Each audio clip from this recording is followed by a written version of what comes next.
Yes मित्रों, good morning. मारू नाम दिनेश कुमावत और आज 22 बीजा महीनानी 22 तारीख मैं आयो छूँ गाम मुदासनानी अंदर अमरा शैलेष भाई मित्र है। एक खेती करे से जोर जोर वेस्टेज में पण संकળાયેલા है, वेस्टेज बिजनेस में ने खेती करे से। तो खेती अंदर ये जबरदस्त ए सोळीनो वावेतर कर्युं छे। 1 वीघानी अंदर लगभग सोળી करी है। तो तमाम वेस्टेजनी प्रोडक्ट शैलेष भाई यूज करी है। तो हम शैलेष भाईना मोढाथी सांभळीशुं तमे केवी रीते यूज करी।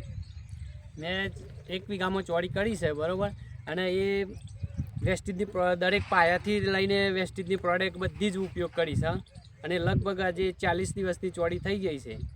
તો यस 40 દિવસની સોળી થઈ ગઈ છે અને પાયાથી લઈને કમ્પ્લીટ યુઝ કરેલી છે। તો તમારે 1 વીઘાની અંદરનો આ વખતેનું ટાર્ગેટ શું છે? કેટલી સોળી લેવાનું છે? આ વખતનું ટાર્ગેટ લગભગ 2 થી 2.5 લાખ રૂપિયાનું ટાર્ગેટ છે। यस 2 થી 2.5 લાખની સોળી લેવાની છે। કેમ કે વેસ્ટેજ है तो मुमकिन है। તમે જોઈ શકો છો જબરદસ્ત રિઝલ્ટ છે। ये मित्र हमारा जयंती सिंह पण जोड़े छे। बोलो जयंती सिंह। आज आ शैलेष सिंह ने जो एग्री प्रोडक्ट वापरी है तेनु बेस्ट रिजल्ट मळ्युं छे। एनाथी शैलेष सिंह खुश है और अमे पण खुश छीए। जेनाथी अमे बीजा पण खेडूत मित्रों ने कहेवा मांगीए छीए कि आ एग्रीनी प्रोडक्ट वधारे वधारे यूज करो અને रिजल्ट सारूं मेळવો અને उत्पादन सारूं मळे तमने। यस તમારું ગામ કયું છે? मुदासना। ગામ મુદાસના, પછી તાલુકો તલોદ।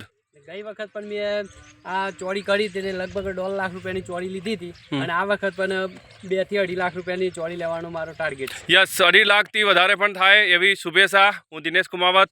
તમે જોઈ શકો છો જબરદસ્ત રિઝલ્ટ લે છે ચોળીમાં। Thank you.